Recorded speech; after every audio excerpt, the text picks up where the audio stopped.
সাম্প্রতিককালে সাইপ্রাস দ্বীপের দক্ষিণ অংশের গ্রিক সাইপ্রাস ও ইসরায়েলের মধ্যে সামরিক সহযোগিতা বৃদ্ধির প্রেক্ষাপটে তুরস্ক এবং ইসরায়েলের মধ্যে উত্তেজনা বেড়েই চলেছে।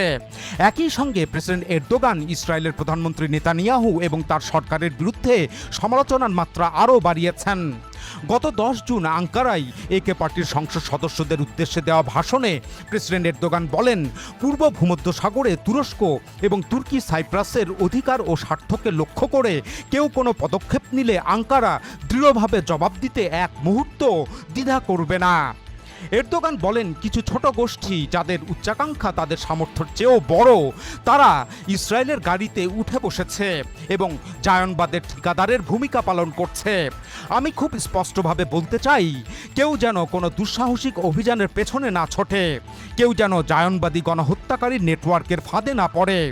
পূর্ব ভূমধ্যসাগরে যদি তুরস্ক এবং তুর্কি সাইপ্রিয়টদের অধিকার ও আইনি মর্যাদা হুমকির মুখে পড়ে, তাহলে সবাই জেনে রাখুক, আমাদের জবাব হবে স্পষ্ট এবং অত্যন্ত কঠোর। দক্ষিণ সাইপ্রাসের গ্রিক সাইপ্রিয়ট প্রশাসনের দিকে ইঙ্গিত করে তিনি বলেন, তারা ইসরায়েলের সঙ্গে সামরিক ও নিরাপত্তা সহযোগিতা ক্রমাগত বাড়িয়ে চলেছে। পূর্ব ভূমধ্যসাগর নিয়ে নিজেদের স্বপ্ন বাস্তবায়নের উদ্দেশ্যে গ্রিক সাইপ্রিয়ট প্রশাসন নেতানিয়াহু সরকারের সঙ্গে সহযোগিতা করছে। তিনি আরও বলেন, তুরস্ক এই অঞ্চলের সব ঘটনাবলী নিবিড়ভাবে পর্যবেক্ষণ করছে। পাশাপাশি আঙ্কারা জানে, ইসরায়েল বিভক্ত দ্বীপ সাইপ্রাসে নতুন সমস্যা সৃষ্টি করার আশা করছে।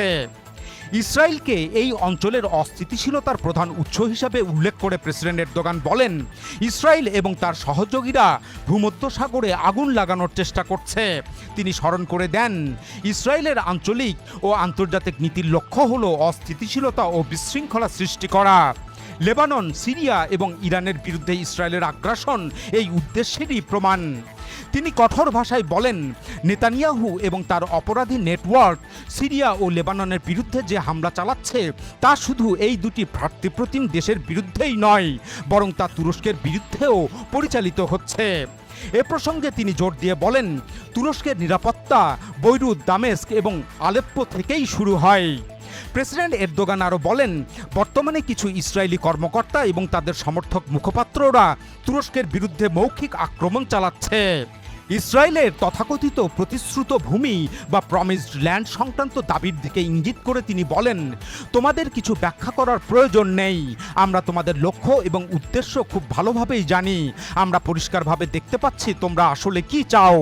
প্রেসিডেন্ট এরদোগান আন্তর্জাতিক সম্প্রদায়ের প্রতি আহ্বান জানিয়ে বলেন, ইসরায়েলি সরকারকে থামাতে বিশ্ব সম্প্রদায়কে বাস্তব ও কার্যকর পদক্ষেপ দিতে হবে। তিনি স্মরণ করে দেন যে দ্বিতীয় বিশ্বযুদ্ধের সময় বিশ্ব হিটলারের বিরুদ্ধে যথাসময়ে ব্যবস্থা নিতে ব্যর্থ হয়েছিল। সেই নিষ্ক্রিয়তার কারণে 8 কোটিরও বেশি মানুষ প্রাণ হারিয়েছিল। তিনি সতর্ক করে বলেন, ইসরায়েলকে অবশ্যই থামাতে হবে, এটি মানবতার দায়িত্ব। ইতিহাসকে আবারও নিজেকে পুনরাবৃত্তি করার সুযোগ দেওয়া যাবে না। যদি ইসরায়েলের কর্মকাণ্ড নিয়ন্ত্রণ করা না যায়, তাহলে এর পরিণতি আরও ব্যাপক হবে। ইসরায়েলের দস্যুবৃত্তি যদি বন্ধ না হয়, তাহলে পুরো অঞ্চল সহ সমগ্র বিশ্ব এর পরিণতি ভোগ করবে। প্রেসিডেন্ট এরদোগান আরও বলেন, প্রতিষ্ঠা লগ্ন থেকেই ইসরায়েল আঞ্চলিক শান্তি ও নিরাপত্তার জন্য হুমকি সৃষ্টি করে আসছে। ফিলিস্তিন দখল এবং ফিলিস্তিনিদের বিরুদ্ধে গণহত্যা পরিকল্পিত ও ধারাবাহিকভাবে চলমান রয়েছে। এদিকে 10 জুন প্রেসিডেন্ট এরদোগানের দেওয়া এসব বক্তব্যের কয়েক ঘন্টা পর ইসরায়েলের প্রধানমন্ত্রী দপ্তরের অ্যাকাউন্ট থেকে একটি কড়া প্রতিক্রিয়া জানানো হয়। সেখানে নেতানিয়াহু এরদোগানকে ইহুদি বিদ্বেষী স্বৈরশাসক হিসাবে অভিহিত করেন।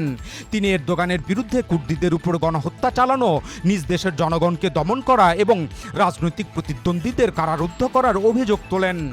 একই সঙ্গে নেতানিয়াহু হামাসকে একটি সন্ত্রাসী সংগঠন হিসাবে আখ্যায়িত করে সংগঠনটিকে সমর্থন দানের জন্য এরদোগানের সমালোচনা করেন। নেতানিয়াহু বলেন, নৈতিকতা সম্পর্কে ইসরায়েল রাষ্ট্রকে উপদেশ দেওয়ার জন্য এরদোগান সবচেয়ে অনুপযুক্ত ব্যক্তি। তিনি আরও দাবি করেন, ইসরায়েল রাষ্ট্র এবং ইসরায়েলি সামরিক বাহিনী বিশ্বের সবচেয়ে নৈতিক বাহিনীগুলোর মধ্যে একটি। পাশাপাশি তিনি বলেন, ইসরায়েলি সামরিক বাহিনী মধ্যপ্রাচ্য ও সমগ্র বিশ্বের জন্য হুমকি সৃষ্টি করা ইরান এবং তার মিত্র গোষ্ঠীগুলোর বিরুদ্ধে দৃঢ় ও শক্তিশালী পদক্ষেপ গ্রহণ অব্যাহত রাখবে। নেতানিয়াহুর এই বক্তব্য তুরস্কে তীব্র প্রতিক্রিয়ার জন্ম দেয়।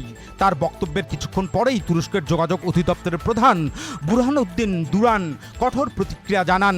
এক্স অ্যাকাউন্টে প্রদত্ত এক বিবৃতিতে তিনি নেতানিয়াহুর মন্তব্যের তীব্র নিন্দা জানান। তিনি নেতানিয়াহু এবং তার সরকারকে লজ্জাজনক ও অনৈতিক রেকর্ডের অধিকারী বলে অভিহিত করেন।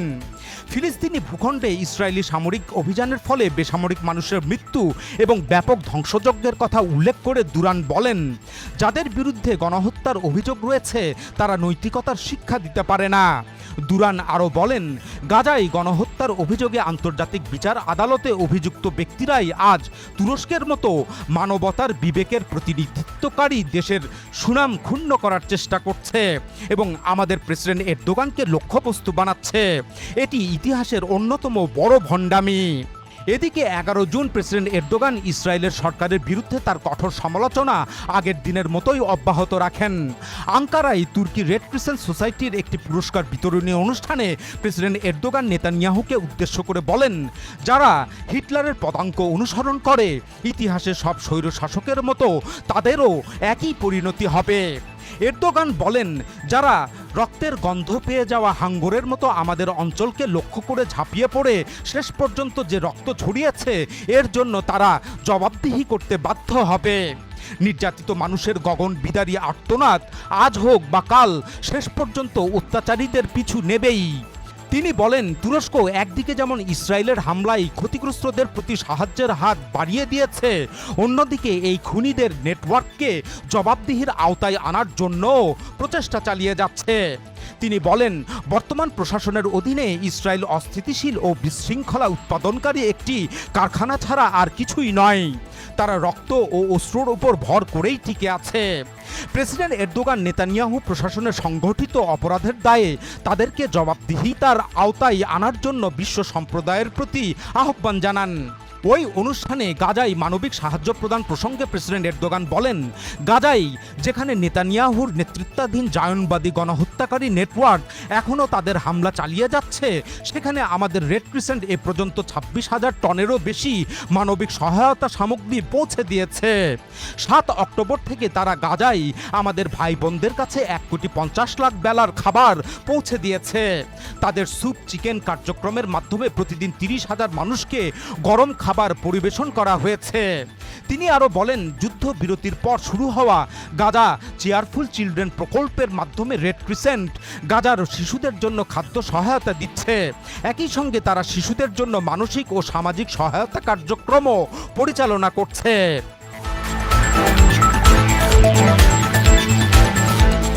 উল্লেখ্য যে পূর্ব ভূমধ্যসাগরের সাইপ্রাস দ্বীপটি বর্তমানে উত্তর ও দক্ষিণ এই দুই ভাগে বিভক্ত। উত্তর অংশে বাস করেন তুর্কিভাষী মুসলিম জনগোষ্ঠী, এরা তুর্কি সাইপ্রিয়ট নামে পরিচিত। অন্যদিকে দক্ষিণ অংশে বাস করেন গ্রিকভাষী খ্রিস্টান জনগোষ্ঠী, এরা গ্রিক সাইপ্রিয়ট নামে পরিচিত।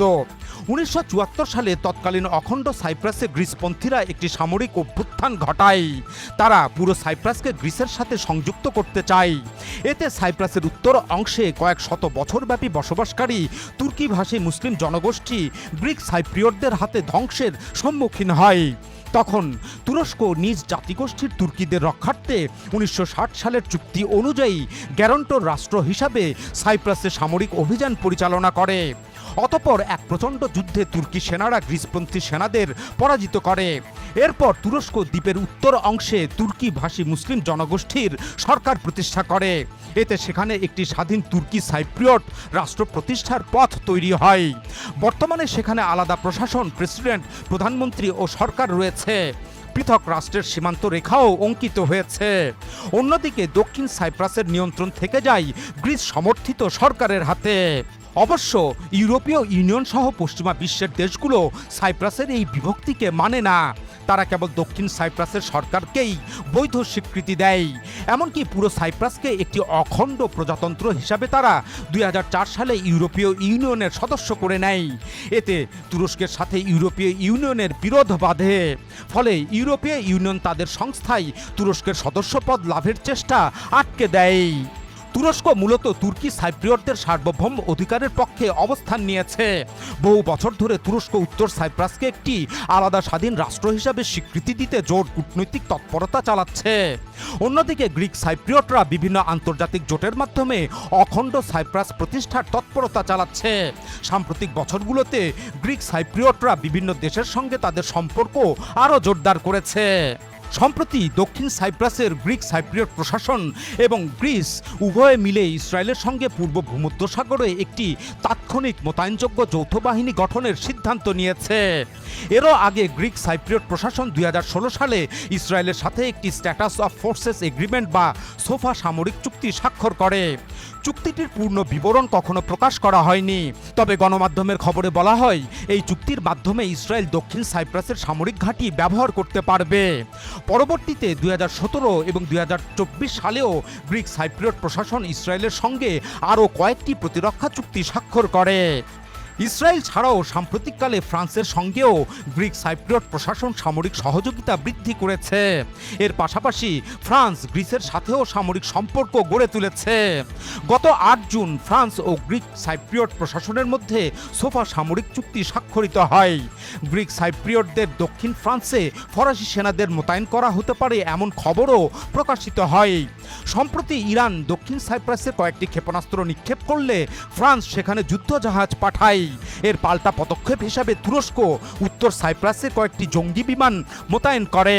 অন্যদিকে ইসরায়েল ও ফ্রান্সের পাশাপাশি গ্রিস এবং দক্ষিণ সাইপ্রাসের গ্রিক সাইপ্রিয়ট প্রশাসন ভারতের সাথেও সামরিক ঘনিষ্ঠতা গড়ে তুলছে। গত মে মাসের শেষ সপ্তাহে খবর ছড়িয়ে পড়ে যে ভারত গ্রিস এবং দক্ষিণ সাইপ্রাসে তাদের ব্রহ্মস সুপারসোনিক ক্রুজ মিসাইল মোতায়েন নিয়ে আলোচনা করছে। গত ফেব্রুয়ারি মাসে গ্রিসের প্রতিরক্ষা মন্ত্রী এবং গ্রিসের প্রধানমন্ত্রী পর্যায়ক্রমে ভারত সফর করেন। এই দুই সফরে ভারতের সাথে গ্রিসের প্রতিরক্ষা সহযোগিতা বাড়াতে 5 বছর মেয়াদী একটি রোডম্যাপ ঘোষণা করা হয়। এরপর গত মে মাসে দক্ষিণ সাইপ্রাসের প্রেসিডেন্ট ভারত সফর করেন। এই সফরে ভারত ও দক্ষিণ সাইপ্রাস তাদের দ্বিপাক্ষিক সম্পর্ককে সরাসরি কৌশলগত অংশীদারিত্বে রূপান্তর করে এবং 5 বছর মেয়াদী একটি প্রতিরক্ষা সহযোগিতার রোডম্যাপে স্বাক্ষর করে। উল্লেখ্য যে এর আগে ভারতের প্রধানমন্ত্রী নরেন্দ্র মোদী 2023 সালে গ্রিস সফর করেন এবং 2025 সালে দক্ষিণ সাইপ্রাসে এক বিরল সফরে যান। ভূরাজনৈতিক বিশ্লেষকরা বলছেন বর্তমানে পূর্ব ভূমধ্যসাগরে তুরস্কের বিরুদ্ধে ইসরায়েল, ভারত, গ্রিস এবং দক্ষিণ সাইপ্রাস মিলে ভেতরে ভেতরে একটি চতুর্মুখী অক্ষ গড়ে উঠেছে। এছাড়াও গ্রিস এবং দক্ষিণ সাইপ্রাস গত কয়েক বছরে যুক্তরাষ্ট্র, সংযুক্ত আরব আমিরাত এবং আর্মেনিয়ার সাথেও সামরিক জোট গঠন, সামরিক প্রযুক্তি হস্তান্তর এবং বিমান ও নৌঘাঁটি ব্যবহারের জন্য বিভিন্ন চুক্তি ও প্রোটোকল স্বাক্ষর করেছে। ভূমধ্যসাগরে অবস্থিত পুরো সাইপ্রাস দ্বীপটির চারপাশে জ্বালানি তেল গ্যাসের বিপুল পরিমাণ হাইড্রোকার্বন সম্পদ মজুত রয়েছে। এই হাইড্রোকার্বন সম্পদ অনুসন্ধানের লক্ষ্যে 2010 সালে গ্রিক সাইপ্রিয়ট প্রশাসন ইসরায়েলের সাথে এক চুক্তি স্বাক্ষর করে।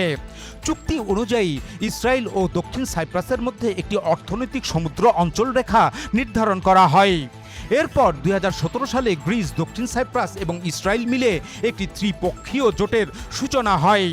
এই জোটের অধীনে পূর্ব ভূমধ্যসাগরের প্রাকৃতিক সম্পদ অনুসন্ধানের বিভিন্ন চুক্তি স্বাক্ষরিত হয়। এরপর 2020 সালে পূর্ব ভূমধ্যসাগরের গ্যাস ইউরোপে রপ্তানি করার জন্য ইস্টমেড পাইপলাইন চুক্তি স্বাক্ষরিত হয়। তুরস্ক এসব চুক্তির তীব্র বিরোধিতা করে। তুরস্ক উত্তর সাইপ্রাসের সামুদ্রিক অধিকার রক্ষায় জোর দেয়। 2019 সালে তুরস্ক, গ্রিস, দক্ষিণ সাইপ্রাস এবং ইসরায়েল এই ত্রিদেশীয় জোটের মোকাবেলায় উত্তর সাইপ্রাসের স্বার্থকে কেন্দ্র করে লিবিয়ার সাথে পাল্টা একটি অর্থনৈতিক সমুদ্র অঞ্চল রেখা টানে। এতে ইউরোপীয় ইউনিয়নের দেশগুলোর সাথে তুরস্কের বিরোধ আরও তীব্র হয়। এদিকে উত্তর সাইপ্রাসের প্রেসিডেন্ট তুফান এরহুরম্যান পূর্ব ভূমধ্যসাগর ও সাইপ্রাস সম্পর্কে প্রেসিডেন্ট এরদোগানের বক্তব্যের প্রতি সমর্থন জানিয়েছেন।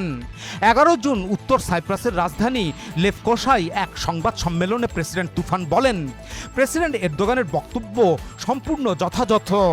নিরাপত্তা, জ্বালানি এবং পূর্ব ভূমধ্যসাগরের সমুদ্র সীমা সংক্রান্ত বিষয়গুলো থেকে তুর্কি সাইপ্রিয়ট জনগণ ও তুরস্ককে বাদ দেওয়ার কোনো উদ্যোগই সফল হবে না। তিনি জোর দিয়ে বলেন, সাইপ্রাস ইস্যুতে আঙ্কারার সঙ্গে সমন্বয় সবসময় অব্যাহত রয়েছে। তুর্কি সাইপ্রিয়ট প্রশাসন আন্তর্জাতিক বিভিন্ন প্ল্যাটফর্মে সক্রিয় কূটনৈতিক তৎপরতা চালিয়ে যাচ্ছে। তিনি আলোচনার মাধ্যমে সমাধান খুঁজে বের করার ব্যাপারে তুর্কি সাইপ্রিয়ট প্রশাসনের অঙ্গীকার পুনর্ব্যক্ত করেন। তিনি বলেন, আমরা শুধু আলোচনার জন্য আলোচনা করি না। উল্লেখ্য যে উত্তর সাইপ্রাসকে তুরস্কের নেতৃত্বাধীন গঠিত 7টি তুর্কিভাষী রাষ্ট্রসমূহের জোট অর্গানাইজেশন অব টার্কিক স্টেটস বা ওটিএস এর সদস্য করে নেওয়া হয়েছে।